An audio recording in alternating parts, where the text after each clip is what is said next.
80 शब्द प्रति minute dictation start करते हैं 5 सेकंड बाद।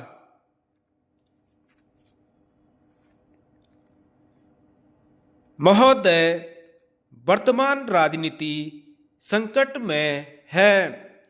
सिर्फ राजनीति ही नहीं बल्कि एक सीमा तक वह पूरा ढांचा संकट में है जो अभी तक समाज में फैली विसंगतियों और असमानता को दूर करने की बात लगातार करता रहा है। विशेषकर भ्रष्टाचार का मुद्दा जिस तरह और जिस रूप में उभरा है, उसने राजनीति पर प्रश्न चिन्ह लगा दिए हैं। ऐसा नहीं है भ्रष्टाचार पहले नहीं था या वर्तमान अवस्था की तरह पहले नहीं होता रहा, लेकिन पूर्व में सिर्फ राजनीति ही वह कमान थी जिसके माध्यम से भ्रष्टाचार के सवाल उठाए जाते रहे। मगर अब न सिर्फ राजनीति को भ्रष्ट बतलाया जा रहा है, बल्कि राजनीतिज्ञों द्वारा की जा रही पहल कितनी भ्रष्ट है, इस पर कोई दूसरा राजनीतिज्ञ नहीं बल्कि वह तंत्र आरोप लगा रहा है जो अभी तक राजनीति के अनुकूल या अनुरूप ही चलता रहा। वास्तव में प्रश्न यह नहीं है कि राजनीति कमजोर हो रही है या व्यवस्था को टिकाए रखने वाले तंत्र राजनीति से मजबूत हो रहे हैं। सवाल यह है कि आम आदमी अपने प्रतिनिधि के माध्यम से जिस भ्रष्टाचार का अंकुश लगाने की बात अंदरूनी तौर पर अभी तक स्वीकार करता रहा है, वही अंकुश वाले तत्व आज स्वयं भ्रष्टाचार में लिप्त हो चले हैं।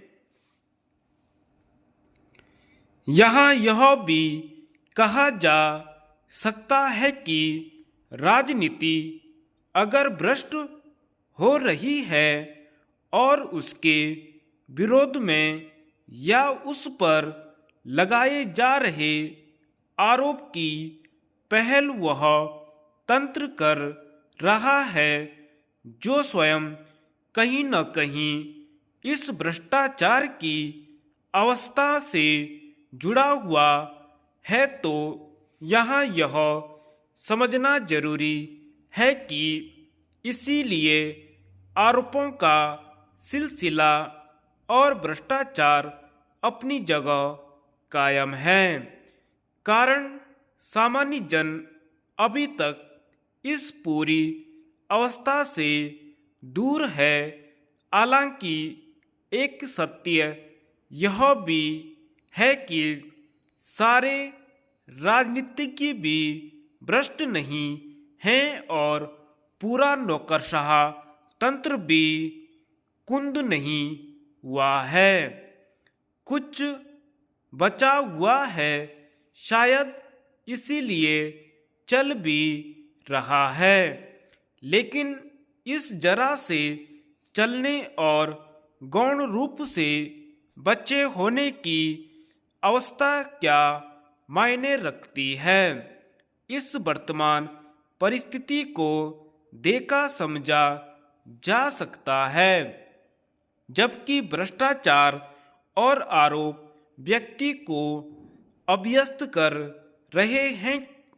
इन सब से हटकर कुछ बाहरी तत्व भी समाज में हैं जो विसंगतियों पर अंकुश लगाने का काम कर सकते हैं और कर भी रहे हैं, लेकिन यह भी कहाँ तक संभव है कि मीडिया पूरी तरह समाज के अंदर पनपती विसंगतियों को दूर कर सके।